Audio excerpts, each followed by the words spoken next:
Today at 1, the UK's highest court rules the Scottish Government cannot hold another independence referendum unless Westminster agrees. The judges were unanimous that the consent of the UK Government would be needed before a second independence vote. The Scottish Parliament does not have the power to legislate for a referendum on Scottish independence. The Prime Minister welcomes the ruling as clear and definitive, but Scotland's First Minister says she's disappointed. We must and we will find another democratic, lawful and constitutional means by which the Scottish people can express their will. Well, we'll be analysing what today's ruling means for Scotland. Also this lunchtime, we talk to the mother jailed for killing a sex offender accused of abusing her 3 sons. She's now campaigning to stop paedophiles hiding their identities. A gunman kills 6 people at a Walmart store in the United States. Some reports say the attacker was the store manager. A World Cup scare for England captain Harry Kane. He's due to have a scan on his injured ankle. And gone. A blast furnace that dominated the Teesside skyline is finally demolished. And coming up on the BBC News Channel, 4-time champions Germany get their World Cup underway, hoping to right the wrongs of 2018. Can they start with a win over Japan?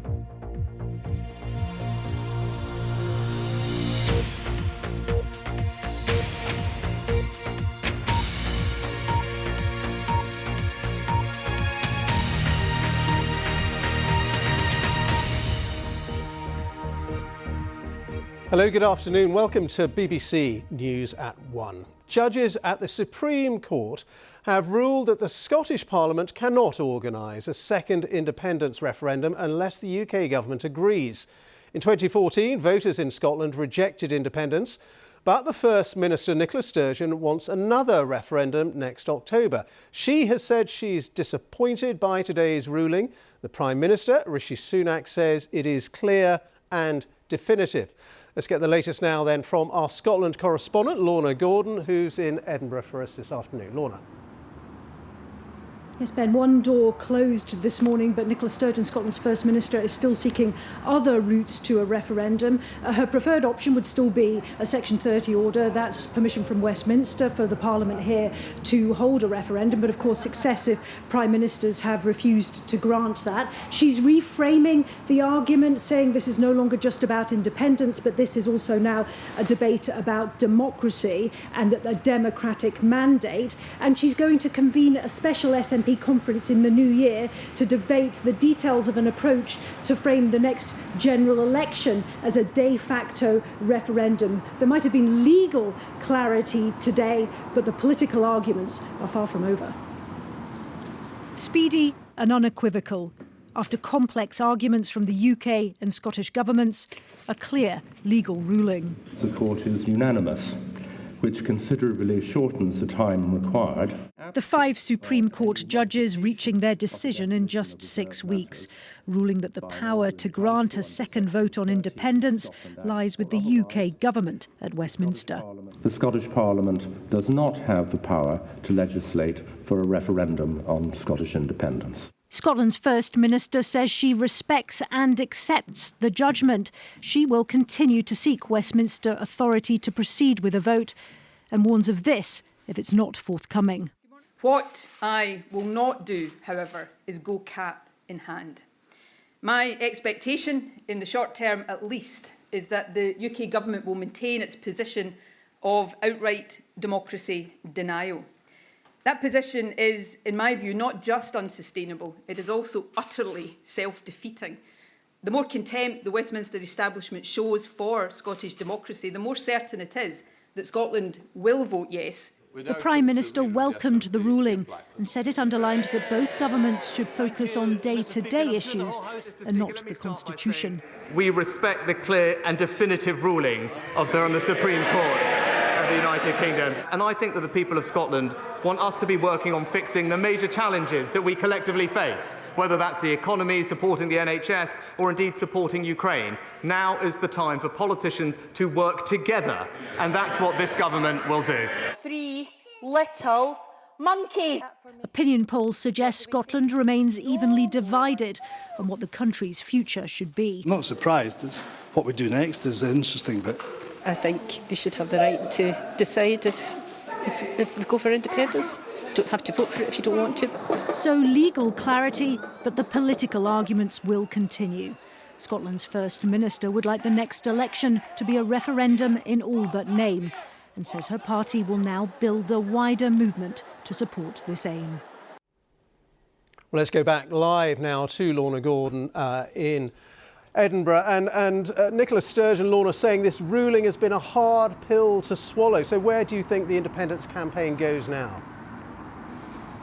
Yeah, disappointment for Nicola Sturgeon, but she has always said that she respects the rule of the court, and she reiterated that today. You will see later today pro-independence rallies in various towns and cities across Scotland, from as far north as Orkney down to Dumfries and outside the Scottish Parliament here as well. It'll be interesting to see the size of those rallies, which political pro-independence politicians turn up at it, and what are said at the rallies too, because Nicola Sturgeon is moving the debate forward. She says this is now about democracy, not just independence, saying that the SNP want now to build a wider movement to fight on that platform. And she also, there was an upping of the language in that press conference she gave earlier as well, talking about, whilst respecting the rule of the court, that this perhaps indicated that the voluntary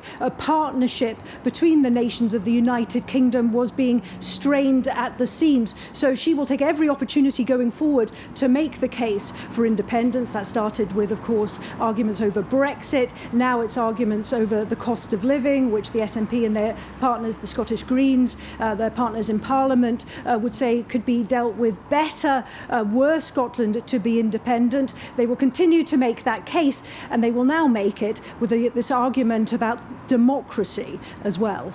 Lorna, thank you very much indeed. And let's get some reaction from Westminster. Let's talk to our chief political correspondent, Nick Eardley, who is there. And Nick, we heard the Prime Minister saying today he welcomes this Supreme Court ruling as clear and definitive. Yeah, there's no doubt that this is a welcome ruling for the UK government. Ben, I think they were expecting something along these lines for the last few days, but now they've avoided that sense of immediate crisis which would have come had the ruling gone the other way. To be honest, the strategy of the UK government for the past few months is to sort of hope that support for independence wanes and that the calls for another referendum start to fall away. Rishi Sunak's hoping that a more constructive tone when it comes to working with the Scottish Government and the other devolved governments helps. You heard him talk a lot at Prime Minister's questions today about working together on some of the big challenges that the country is facing. But that doesn't mean that this is going to go away, because there is a fundamental problem for the UK government, which is that the Scottish Parliament has a pretty comfortable majority of MSPs who want another vote to happen. That means that they are going to continue to call for one. It means that you're going to keep hearing the question asked, as it was at PMQs today, about how Scotland gets another referendum if it wants one. That's not a question that the UK government wants to engage with at the moment. Today we've had an answer to a legal question. The bigger political one, though, continues. It's not going to go away. Nick, thank you very much. Nick Eardley for us there at Westminster. A mother who stabbed to death a man accused of sexually assaulting her 3 sons has joined a campaign calling for tighter controls on paedophiles who change their names to hide their identity. Sarah Sands was jailed for 7.5 years for the manslaughter of 77-year-old Michael Plested in 2014. Our Home Affairs correspondent June Kelly has been hearing her story. Sarah Sands back in Silvertown in East London, where as a single mother she made a home with her family. Took everything from me. And where 8 years ago she stabbed to death a neighbour accused of sexually assaulting 3 young boys. She'd originally befriended Michael Plested, who was 77. What we can report for the first time is that all 3 children he was accused of abusing were her sons. They've now turned 18 and have waived their right to anonymity to speak publicly about seeing their mother go to prison. The little things you miss. Sometimes you just want to really tell your mum a problem. Sarah, did you feel remorse? Absolutely. Absolutely.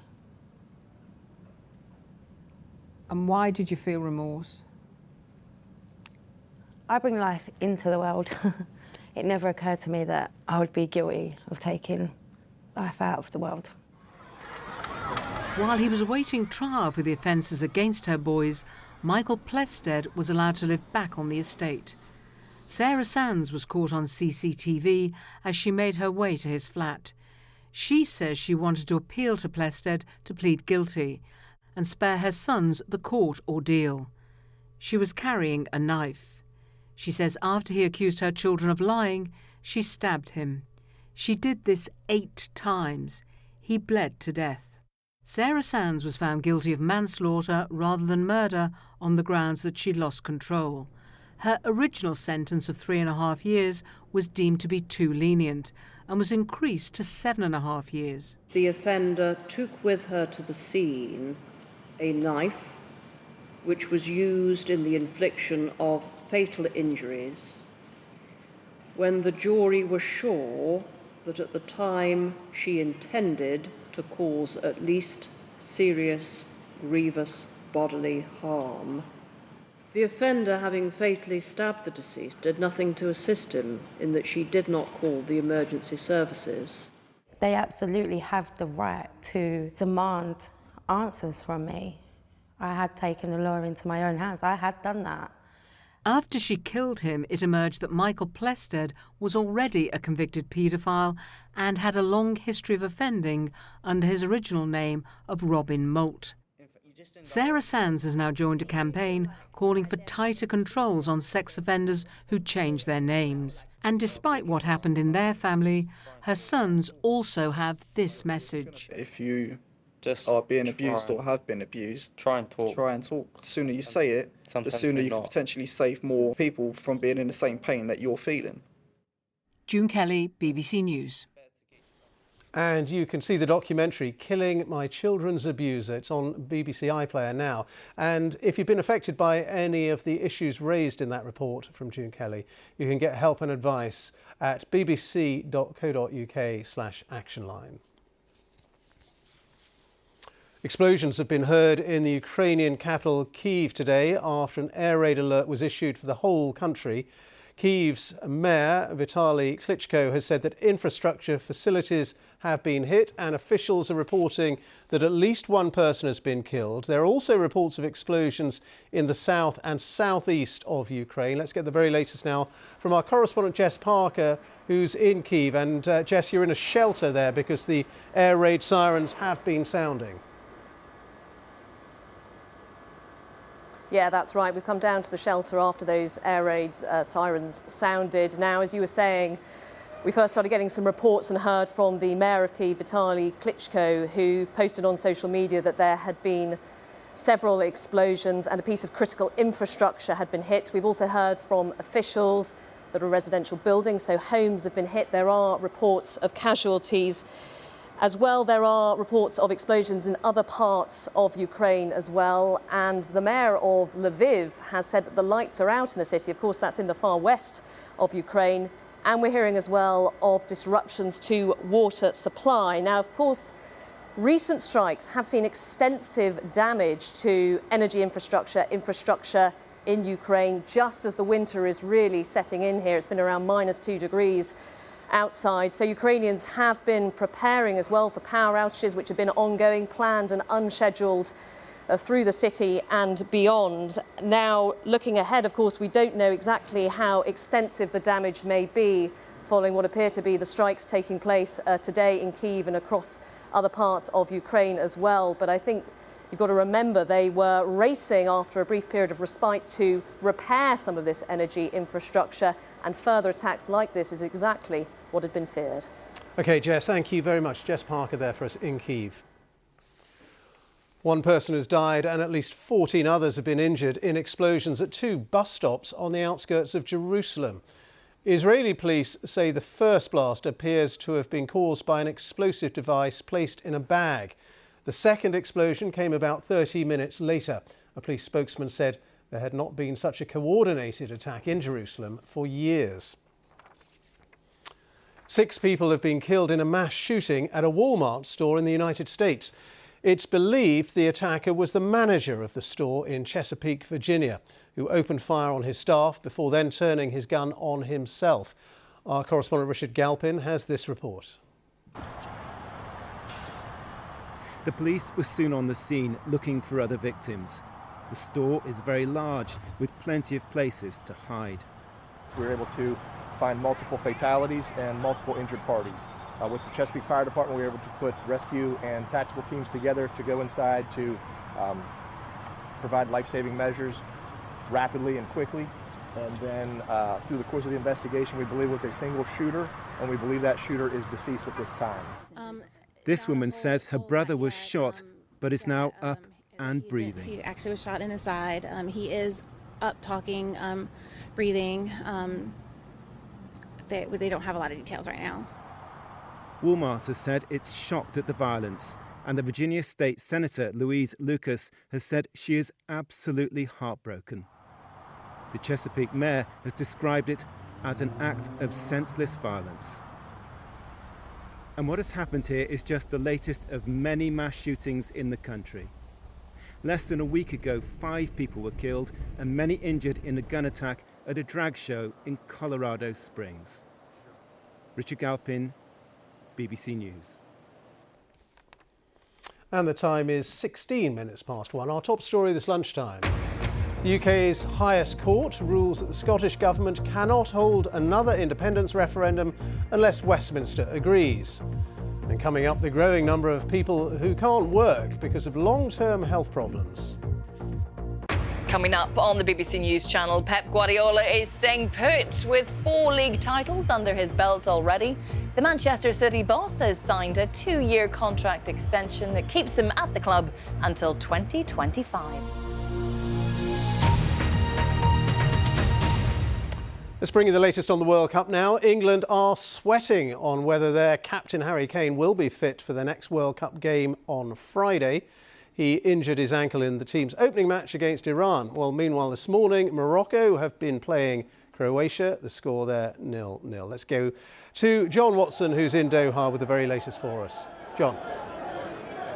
Yes, good afternoon, Ben. Many thanks indeed. We're here amongst some of the fans, many of them who are gathering for today's matches. We have seen Croatia play out that goalless draw with World Cup, which we saw play out yesterday as Saudi Arabia produced that astonishing result, beating Argentina in their opening match. We will see Germany, Spain and Belgium begin their tournaments as well today. But let's get the latest, shall we, from the England and Wales camps. Alex Howell is with the England squad. Hal Griffiths is with the Welsh camp. Hal will be with you in just a moment. But Alex, first to you, can you just tell us what is the latest with regards to this injury concern regarding the England captain Harry Kane?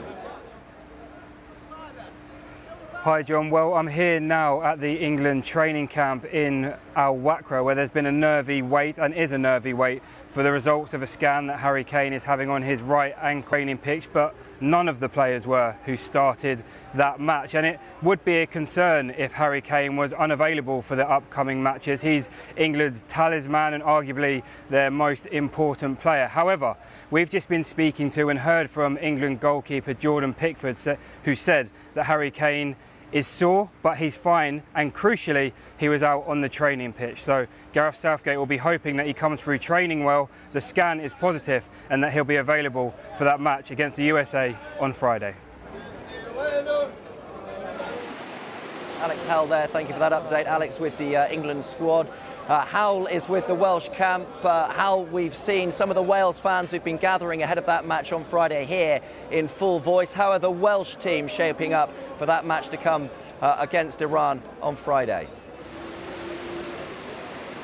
Yeah, I mean, after all the exhilaration of playing that first World Cup game in 64 years on Monday, Wales seemed to show some stage fright in the first half, then seemed to find their rhythm in the second half of that draw against USA. And that's now given them some momentum to go to face Iran on Friday. We heard today from one of the stars of that game, 6'5" striker Kiefer Moore, who came on at half-time, seemed to transform the way that Wales played. Suddenly they had time on the ball, and suddenly they were able to unleash players like Gareth Bale, who got the equaliser. Kiefer Moore, who a decade ago was playing non-league football and holding down a job as a lifeguard. Clearly things are transformed for him.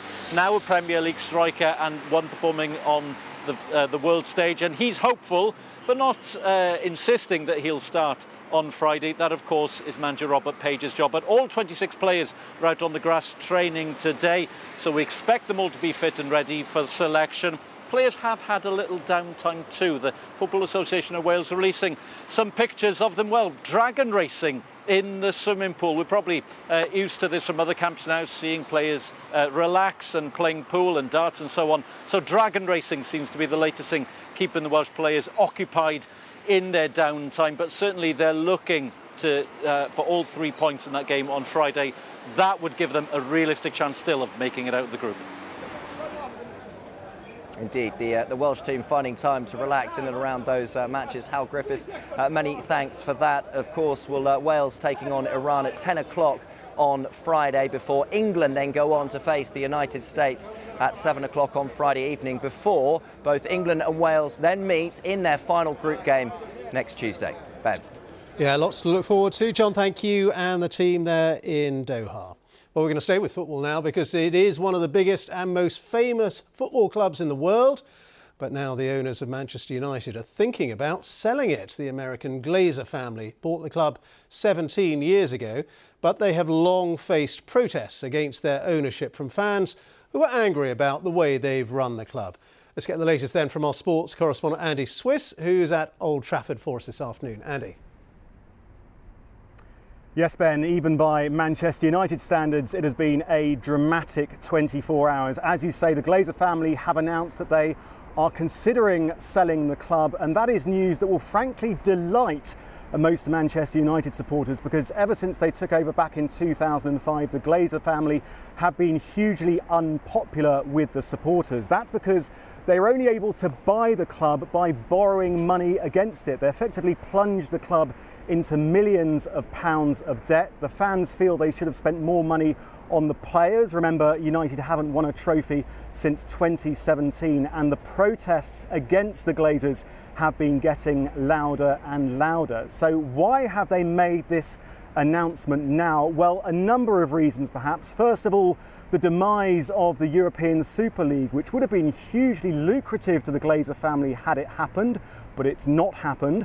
And also the fact that both the stadium and the training facilities require millions of pounds of redevelopment. And of course, all this comes just hours after it was announced that their star player Cristiano Ronaldo was leaving the club with immediate effect, following that explosive TV interview in which he accused the club of betraying him. Ronaldo was also highly critical of the Glazer family in that interview. He said that they didn't care about the club. So Ronaldo is leaving, and it seems like the owners might soon be leaving too, Ben. OK, Andy, thank you very much indeed. Andy Swiss there at Old Trafford. Cost of living payments worth hundreds of pounds will arrive in millions of people's accounts from today. More than 11.6 million pensioners will start receiving up to £600 from the government to help with their energy bills. The payments will be made over 2 months, and another 1 million people on tax credits will also receive payments. The number of people who cannot work because of a long-term health problem has risen to a record 2.5 million, according to the latest official figures. It comes as the Bank of England warns that growth is suffering because of a sharp rise in economic inactivity. In other words, people not in work or looking for work. Our health correspondent Jim Reid reports. Mary has to watch her step as she climbs down to the beach in Norfolk. Hey girls! She's already had 7 operations on her knees and is now on the waiting list for number 8. Good girls, yes! I've had a number of different drugs from my GP, who's been very understanding and very good, but in all honesty, they don't cut through the pain. They just turn you into a bit of a zombie, to be frank. A former nurse, the pain forced her to give up full-time work in 2004, though she kept up some part-time and voluntary roles. She wants to get another job, but needs that operation first. I wouldn't say that I am my work or my job, but it was a huge part of my life. I miss being useful in that sense. Mary is one of a record 2.5 million people not in work because of a long-term health problem. The number has risen sharply since the pandemic started. Looking across the UK, sickness rates in Northern Ireland are now at 9% of the population, higher than in Scotland, Wales and England, although parts of the North East are now seeing rates above 8% and rising. We've been seeing increases in cardiovascular disease, another category which can include COVID-related illnesses and also mental health and depression. So those seem to be some of the key contributors. Patrick is now on the road to recovery in Welshpool. Control that breathing. A lorry driver, he hasn't worked since catching COVID 2 years ago. I think I caught COVID right at the end of July 2020. And then I went downhill again rapidly. And now I'm into my 3rd year and things for me personally seem to be improving. It's thought the rise in long-term sickness may be partly down to COVID and long waiting lists. It started though before the pandemic, and the causes are complex, taking in everything from obesity to mental health. I think I was close to suicidal at one point, and I sat on the end of the bed and I broke down, absolutely broke down. And it was, I don't think I could take any more. And a big part of that was not being able to work for you? Yeah, not being able to work, not that daily contact, and again, money worries. Yeah, it was horrible, truly horrible. Sisu! Tackling this problem is important, not just for Pat and Mary, but for the economy, at a time when staff shortages are driving up inflation. With millions off sick, doctors and employers say urgent action is needed to try to reverse a worrying trend. Jim Reid, BBC News. New research shows that getting pregnant within a few months of a miscarriage or an abortion does not appear to pose extra risks for the mother and baby. The World Health Organization recommends at least a 6-month gap, but researchers in Norway who've looked at recent real-life data suggest that couples can feel safe about conceiving sooner. NHS England has drawn up its first national guidance to support employees during the menopause. The Chief Executive, Amanda Pritchard, said that taboos around the subject must be broken and simple steps, such as cooler uniforms and fans to reduce temperatures, should be happening across the board. Now then, it is being described as the beating heart of the Teesside steel industry, an iconic part of the skyline there. But this morning, the Redcar blast furnace was demolished. It is the last of around 100 blast furnaces that once lined the River Tees. Peter Ruddick has this report. When the end came, it came quickly.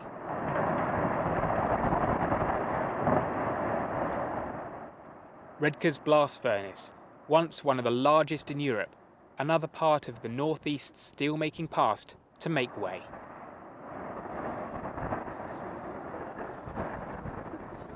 Mixed emotions for local residents and former workers like Tony, who spent more than 30 years on site here. End of an era, start of a new one, I think. Meet lots and lots of friends there, they're like family. Met my wife there in just 2 weeks ago was our 24th wedding anniversary, so... Congratulations. She'll certainly be shedding a tear. At its peak, the furnace produced 3.6 million tonnes of iron a year, iron destined for British steel, ships, bridges and construction sites around the world.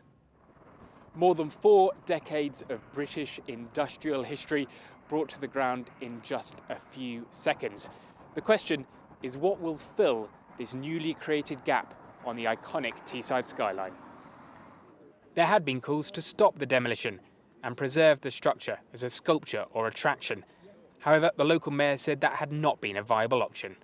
The cost of the taxpayer of this site anyway since the closure of the steelworks has been astronomical, more than £200 million of lost money.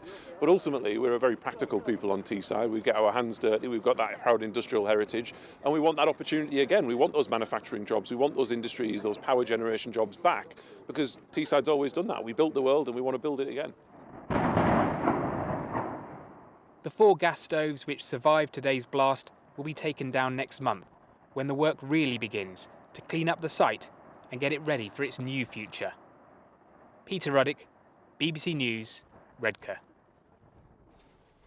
All right, it's weather time for you now. Let's get the latest forecast from Louise Lear. Hi, Louise. Hi there, Ben. Well, it never rains, but it pours. Fairly apt for November, hasn't it? We have seen some relentless rain. In fact, in 1 or 2 spots, it's been record-breaking, and we've still got a week of the month to come. So in Aboyne, in parts of Aberdeenshire, and also in Shoreham by Sea in West Sussex, we've had double the monthly average rainfall, and we're still adding to those totals as we speak. This is the story so far today. It's been a wet one, hasn't it? The rain is moving its way up through Scotland, and then we've got a trail of showers following in behind. Now, the heaviest of the rain over the next few days will be further south and west. So this is the predicted rainfall accumulation. The darker the blue, the wettest of the weather. So you can see where we're likely to see some very heavy rain to come.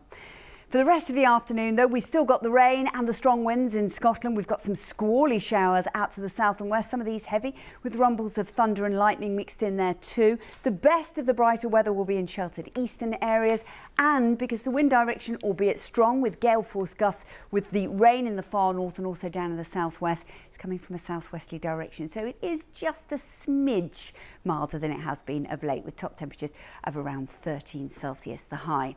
Now, as we move through the evening, we'll continue to see some fairly frequent showers to begin with. They'll become a little bit more sort of closed up towards the far northwest of Scotland, and under clearer skies we're likely to see those temperatures falling away, low single figures, not quite as cold as the night just passed. And out to the west you can see what's heading in our direction. Yes, more wet and windy weather on its way. This area of low pressure once again is going to be associated with gale force gusts of winds. It's going to push that rain through at quite a pace. So it's going to be quite an intense band of rain, but quite a narrow band. So the brighter greens denoting that, and it moves through quite quickly. But be prepared for a spell of wet weather for all of us at some point during the day. And 60, 70 mile an hour gusts of winds through the Irish Sea, through the Bristol Channel and down into the southwest generally. So it's a blustery afternoon, top temperatures again between 9 and 13 Celsius. And then as we move out of Thursday, we could all do with a brief chance to kind of recover, can't we really, and take a breather. We've got that on Friday before the next system moves in again, I'm afraid. So Friday looks likely to be a dry day. If you're desperate to get out in the garden, do some tidying up, well, Friday is the day, because more wet and windy weather on its way for Saturday, so all the leaves will be back. You'll be back to square one, Ben. All right, Louise, thank you very much. And just a reminder of our top story this lunchtime. The UK's highest court has ruled the Scottish Government cannot hold another independence referendum unless Westminster agrees. And that's it from the BBC News at 1. So it's goodbye from me, and on BBC One now we'll join the BBC's news teams where you are. Have a very good afternoon.